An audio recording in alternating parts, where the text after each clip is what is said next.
ठिकाणी ज्या निवडणूक होणार आहे त्याच्यामध्ये जर निवडणूक झाल्यानंतर जर भारतीय जनता पार्टीला बहुमत मिळालं आणि 115च्या वर जर भारतीय जनता पार्टीचे नगरसेवक निवडून आले आणि तर जर त्यांनी दिल्ली शहराच्या सांगण्यावरून किंवा भांडवलदारांच्या सांगण्यावरून जर ठराव केला महानगरपालिकेत मुंबई केंद्रशासित प्रदेश व्हायला पाहिजे, तर ही शक्यता आहे का? कारण तसं होताना दिसत आहे. नाही, निश्चितच ना. कारण मोरारजी देसाईंनी जो काही मुंबई महाराष्ट्रापासून तोडण्यासाठी तिला केंद्रशासित मुंबई म्हणून करण्याचा जो काही डाव मांडला होता आणि त्यावेळेस आपले जे काही आपण ज्यांना महापुरुष म्हणतो, मग डॉक्टर बाबासाहेब आंबेडकर आहेत, प्रबोधनकार ठाकरे आहेत, शाहीर अमर शेख आहेत, परत अण्णाभाऊ साठे आहेत. ह्यांनी जे आंदोलन निर्माण केलं संयुक्त महाराष्ट्राचं, त्या आंदोलनामध्ये 104 मराठी माणसं शहीद झाले, हुतात्मा झाले आणि त्या हुतात्मा झाल्यामुळे त्या केंद्र शासनातून निर्णय बदलायला लागला. आज पुन्हा 104 नाही तर 1004 लोक मारण्याची त्यांची तयारी आहे.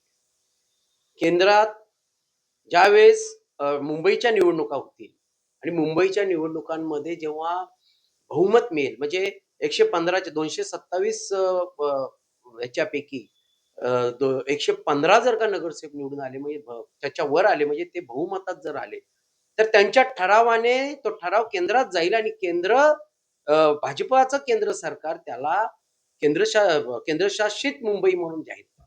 हा धोका फार मोठा आहे आणि हे सर्व ईव्हीएमच्या जोरावर होणार आहे. आणि ईव्हीएम ही निवडणूक आयोगाला माहिती आहे की नाही माहिती नाही, परंतु ईव्हीएम ही प्रोग्रामिंग आहे. ईव्हीएम ही हॅक होऊ शकते. ईव्हीएम मध्ये सेन्सॉर्स आहेत आणि त्याचा डाव हा निर्माण होऊ शकतो. हा धोका महाराष्ट्राला आहे, मुंबईला. म्हणून जिथे जिथे भाजपाचे उमेदवार आहेत तिथे आपण जास्तीत जास्त उमेदवार उभे केले पाहिजे. 64 उमेदवारांची जर का सीमा मोडल्या गेली आणि 100 लोकांचे जर का फॉर्म तिथे भरल्या गेले, 5,000 रुपये डिपॉझिट देऊन प्रत्येकाने सहभाग घ्या, 100 उमेदवार उभे राहिले तर त्यांची यंत्रणा कोलमडून जाईल.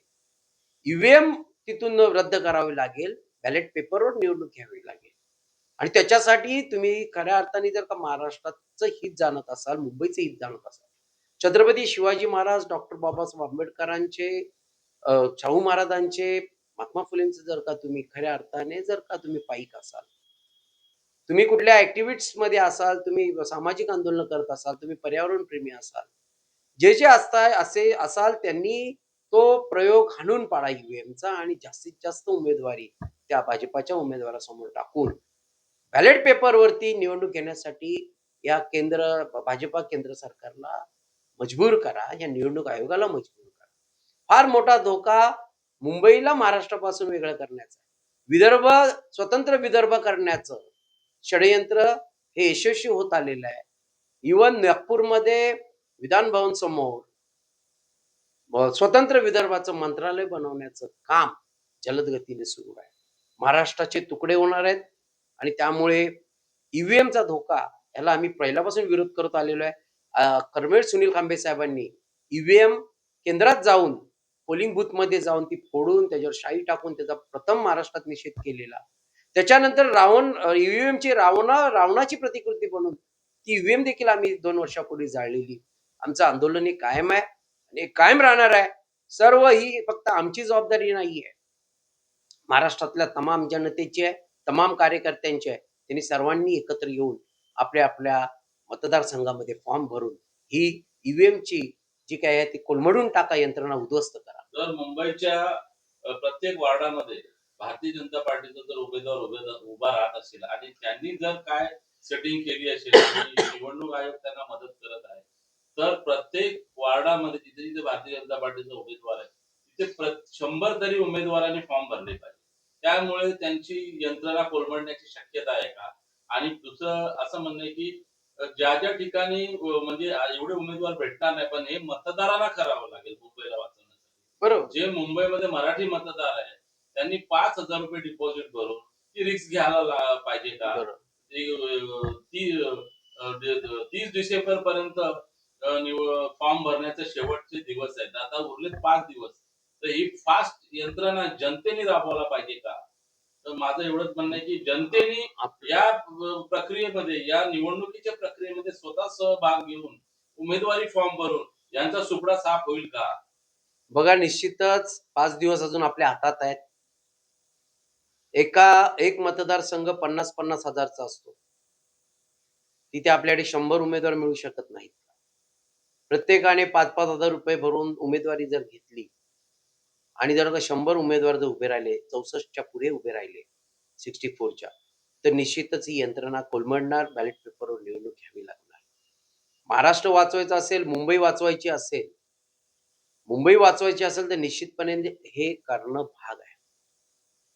हे आपल्या मुंबईच्या प्रत्येक जनतेचं, प्रत्येक नागरिकांचं, प्रत्येक कार्यकर्त्यांचं, प्रत्येक ऍक्टिव्हिस्टचं, पर्यावरणवाद्याचं, महाराष्ट्राच्या भूमिपुत्रांचं काम आहे. आणि सर्वांनी एकत्र येऊन आपण हे केलं पाहिजे. अन्यथा मुंबई ही केंद्रशासित घोषित होणार. कारण 115च्या वर जर बहुमत आलं तर तो ठराव केंद्रात जाणार आणि केंद्रात गेल्यानंतर भाजपा केंद्र सरकार मुंबईला केंद्रशासित जाहीर करणार आणि केंद्रशासित ती होऊ नये. मुंबई मराठी माणसांच्या हातातून जाऊ नये. मोरारजी देसाई यांचा जो इतिहास आहे, 104 आपली जी लोक मारल्या गेली, त्याप्रमाणे आपली लोक मारल्या जाऊ नयेत म्हणून आपण ही निवडणूक बॅलेट पेपरवर घेण्यासाठी तातडीने या 5 दिवसामध्ये जेणे त्याने फॉर्म भरून 100च्या संख्येने सगळ्यांनी मैदानात उतरावं, उमेदवारी जाहीर करावी आणि ही निवडणूक लढवावी अशी आम्ही ते आव्हान आणि जाहीर करतो. आणि पुन्हा एकदा मुंबई वाचवण्यासाठी सर्व महाराष्ट्रजनांना, सर्व मुंबईकरांना विनम्र